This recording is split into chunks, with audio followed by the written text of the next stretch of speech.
जय भीम, मी राणी. स्वागत आहे तुमचं मिनी ब्लॉग मध्ये. तर एका ताईची अशी कमेंट होती की ताई तुमचं घर दाखवा. मग मी हा ब्लॉग होम टूरचा बनवलेला आहे. जास्त काही नाही, 2च रूमाचं घर आहे.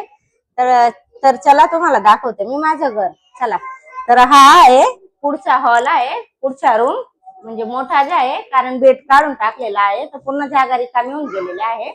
तर मी पुढच्या रूम मध्ये लावून दिलेले आहेत बाबासाहेबांचा फोटो, गौतम बुद्धाचा फोटो, परत माझ्या सासऱ्यां त्यांचे फोटो. आणि बाजूमध्ये इथं फ्रीज ठेवलेला आहे. फ्रीजच्या बाजूमध्ये कोटी पण आहे हा. आणि त्याच्यात माझे मुलं पण बसलेले आहेत, आयुष आणि आरवी. हा, बसू दे, खेळा तिथं. कोटीच्या बाजूमध्ये कपाट, कपाटच्या बाजूमध्ये टीव्ही लावून दिलेली आहे.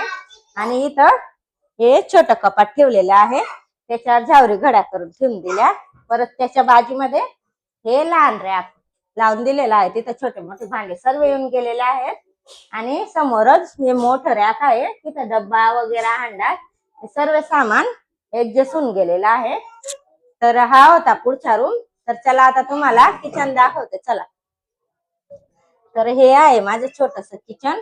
इथं गॅस ठेवलेला आहे, इथं मसाल्याचे डबे येऊन गेले सर्व. आणि इथं काही छोट्या मोठ्या वस्तू ठेवलेल्या आहेत मी.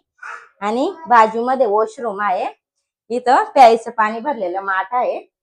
आता आयुषचे पप्पा पण येऊन गेलेले आहेत कामावरून. त्यांनी ना येताना मुलांसाठी पाणीपुरी आणलेली आहे.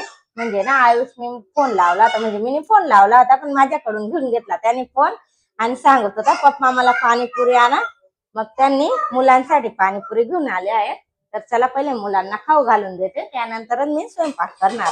चला चला आता मुलांना देते पाणीपुरी. पहिले सोरांशला देते, मग आरवीला देते. दादा तू पाणीमध्ये खाणार की सुकी पुरी? पाणीमध्ये. तिखट पाणी आहे. आणि माझा आयुष बघा काय सांगतोय, मला पाणीमध्ये दे म्हणून. छान आहे, आवडली? घे बेटा, बटाटा लावलेला आहे. हा, आता ही मी खाऊन बघते. हा, पाणी लाव. तिखट पाणीपुरी आवडते त्याला, गोड नाही आवडत माझ्या आयुषला. कशी लागली आरवी? छान आहे, पप्पांना सांगून दे छान आहे म्हणा. आता मी खाऊन बघते.